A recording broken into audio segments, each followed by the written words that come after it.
दोस्तों, जब देश में सबके हाथ में फोन्स या स्मार्टफोन्स आने शुरू हुए, तब एक भारतीय कंपनी ऐसी भी आई जो भारत में स्मार्टफोन्स की अलग ही क्रांति लाई।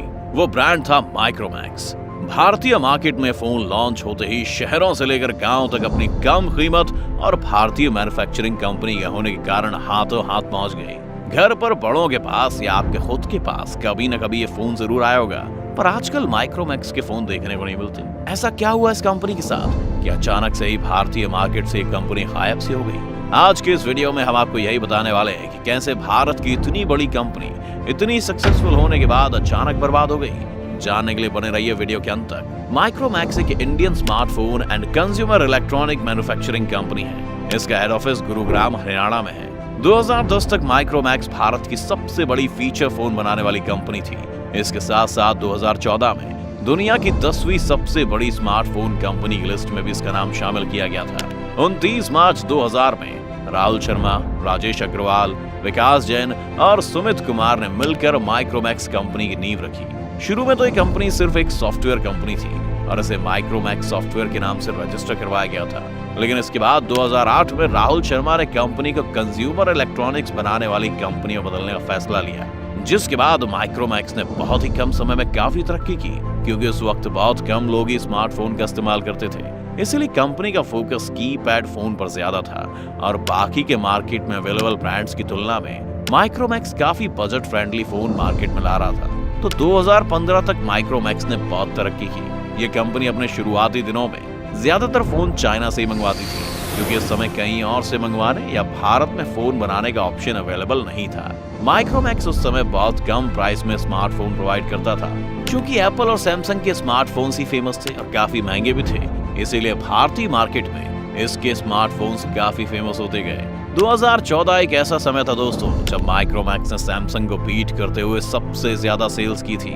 माइक्रोमैक्स के फोन इंडिया के विलेज एरियाज में ज्यादा सेल होते थे, क्योंकि ये कम कीमत के थे और कीपैड फोन की अच्छी रेंज प्रोवाइड करते थे और गांव में इलेक्ट्रिसिटी की प्रॉब्लम होती थी, तो उस वक्त माइक्रोमैक्स काफी ज्यादा अच्छी बैटरी बैकअप देता था और उस वक्त 3G डेटा काफी महंगा होता था। इसलिए लोग ज्यादा वैरायटी में हाथ नहीं आजमाते थे और तब तक इंडिया के मार्केट में 4G भी नहीं आया था। लेकिन जब सितंबर 2016 को इंडिया में 4G आया और रिलायंस जियो ने पहली बार अपना 4G प्लान इंट्रोड्यूस करवाया, जो कि जियो के मार्केटिंग स्ट्रेटजी के कारण शुरू में फ्री कर दिया गया था, तो पूरे इंडियन स्मार्टफोन मार्केट में 4G फोन्स की काफी ज्यादा मांग बढ़ गई, क्योंकि फ्री चीजें किसे नहीं पसंद। लेकिन ये अचानक 4G launch Indian mobile brands के साथ साथ माइक्रोमैक्स के लिए भी बहुत बड़ा झटका था, क्योंकि तब तक ऐसी टेक्नोलॉजी इंडिया में नहीं आई थी जो खुद के 4G स्मार्टफोन्स मैन्युफैक्चर करे, और किसी को भनक भी नहीं थी कि इंडिया में 4G इस तरह कदम रखेगा। और तब तक माइक्रोमैक्स ने ऑलरेडी बहुत सारे 2G और 3G फोन्स के स्टॉक चीन से मंगा लिए थे।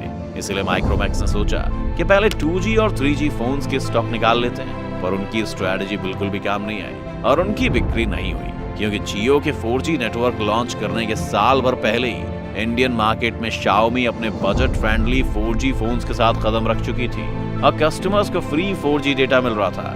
इसीलिए उन्होंने Xiaomi के स्मार्टफोन की तरफ ज्यादा इंटरेस्ट दिखाया और इससे Xiaomi को बहुत फायदा हुआ, क्योंकि उस वक्त ये कंपनी अपने अलग अलग और बेहतर प्रोडक्ट्स इंडियन मार्केट में लाने लगी थी और इनके फोन्स में ज्यादा समय तक चलने वाला बैटरी बैकअप, ज्यादा रैम, अच्छा खासा स्टोरेज और अच्छे प्रोसेसर से, जिसके कारण इनके फोन ज्यादा पॉपुलर होते गए। Xiaomi ने डिस्ट्रीब्यूशन वाली टेक्निक नहीं अपनाई, उसने ई-कॉमर्स का सहारा लिया और भारतीय युवाओं के सहारे इसके स्मार्टफोन्स देश के कोने कोने तक पहुंच गए। ऑनलाइन मार्केट में तो Xiaomi ने कब्जा कर लिया था, पर अभी भी ऑफलाइन मार्केट में माइक्रोमैक्स की उम्मीद बची हुई थी। लेकिन Oppo और Vivo जैसी कंपनीज ने रिटेलर्स को अच्छी खासी मार्जिन ऑफर करके ऑफलाइन मार्केट में अपनी पकड़ बना ली और इन स्मार्टफोन्स के कैमरे के बारे में तो आप सभी जानते ही हैं, जिसके कारण माइक्रोमैक्स की रिटेल सेल्स पर काफी बुरा असर हुआ। इसके बाद भी माइक्रोमैक्स ने हार नहीं मानी और अपने 4G फोन्स मार्केट में लॉन्च किए, लेकिन उनके फीचर्स उनकी प्राइस के मुकाबले कहीं भी जस्टिफाई नहीं कर रहे थे। इसलिए कोई भी माइक्रोमैक्स के 4G फोन्स खरीदने में इंटरेस्टेड नहीं था, जिसके कारण इस कंपनी को बहुत बुरा नुकसान झेलना पड़ा। 4G नेटवर्क के आ जाने से लोग अब 4G फोन ही खरीदना चाहते थे। इसी के चलते चाइनीज ब्रांड जैसे कि Oppo, Vivo, Xiaomi आदि की इंडियन मार्केट में शानदार बिक्री हुई। इन ब्रांड्स के पास पहले से ही डेवलप्ड 4G टेक्नोलॉजी थी इसी कारण इन्हें भारत के मार्केट में अपने 4G लॉन्च करने में बहुत ही कम समय लगा। इसके अलावा इनके फोन की कीमत भी काफी कम होती थी, जिसकी वजह से लोग अब माइक्रोमैक्स के फोन नहीं खरीद रहे थे। दूसरी कंपनीज के स्मार्टफोन्स बेहतर से बेहतर होते जा रहे थे और माइक्रोमैक्स अपने फीचर्स, अपडेट्स, स्टोरेज, प्रोसेसर और रैम पर वर्क नहीं कर रहा था और इनकी खराब दूरदर्शिता ने भारत के अच्छे खासे स्मार्टफोन ब्रांड को मिट्टी में मिला दिया। इसका बुरा प्रभाव हमें इंडियन ब्रांड्स के मार्केट शेयर में देखने को मिला। मार्केट में अब इंडियन ब्रांड्स ना के बराबर हो गए थे। 2015 में इंडियन ब्रांड्स का मार्केट शेयर 32% था, जो कि 2017 तक आते आते 22% तक का रह गया और 2020 में इसका सिर्फ 5% ही मार्केट शेयर रहा। आपको यकीन नहीं होगा, पर 2013 में सिर्फ माइक्रोमैक्स ने 22% का मार्केट शेयर इंडिया में बनाए रखा था। लेकिन वक्त के साथ साथ 2018 में 2.8% से भी कम और 2020 में 1% से भी कम इसका मार्केट शेयर रह गया। अगर हम बात करें इस ब्रांड के रेवेन्यू की, तो साल दर साल इसमें भारी गिरावट आई। 2016 में जहां इसका रेवेन्यू 9,825.46 करोड़ था, वहीं 2017 तक आते आते इसका रेवेन्यू 5,640 करोड़ का रह गया और 2018 तक तो सिर्फ 430 करोड़ का रेवेन्यू रह गया। माइक्रोमैक्स ने अपने प्रोडक्ट्स के प्रॉब्लम पर वर्क नहीं किया और मुंह की खाई।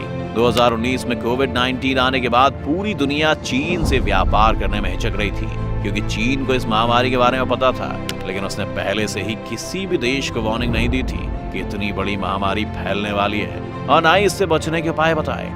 लाखों करोड़ों लोग इसकी चपेट में आ गए।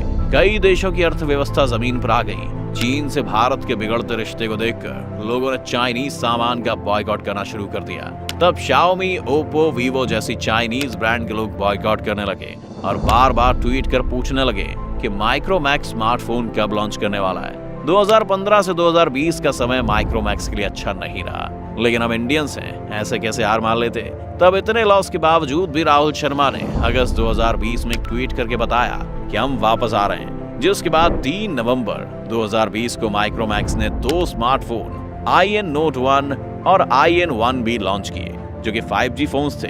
लेकिन जैसा कि हमने देखा कि इन दोनों स्मार्टफोन्स को लॉन्च होने के 2 साल बाद भी अच्छा रिस्पांस नहीं मिला है। अब देखना यह है कि कंपनी आगे भी कुछ नया करती है या मैदान से बाहर हो जाती है। आपको बता दें कि माइक्रोमैक्स कंपनी के अन्य को-फाउंडर आज अलग अलग कंपनियों में काम करते हैं और राहुल शर्मा का एक दूसरा स्टार्टअप भी है, रिवोल्ट मोटर्स। ये कंपनी इलेक्ट्रिक बाइक बनाती है। अगस्त 2019 से पहले इन्होंने भारत की सबसे पहली AI आधारित इलेक्ट्रिक बाइक RB400 लॉन्च की थी। तो दोस्तों, ये थी माइक्रोमैक्स की सक्सेस और फेलियर की पूरी कहानी। आपको क्या लगता है, माइक्रोमैक्स वापस इंडिया की लीडिंग स्मार्टफोन्स कंपनी में अपनी जगह बना पाएगी? हमें कमेंट करके जरूर बताएं। आपको अगर आज का हमारा वीडियो पसंद आया हो तो लाइक एंड शेयर जरूर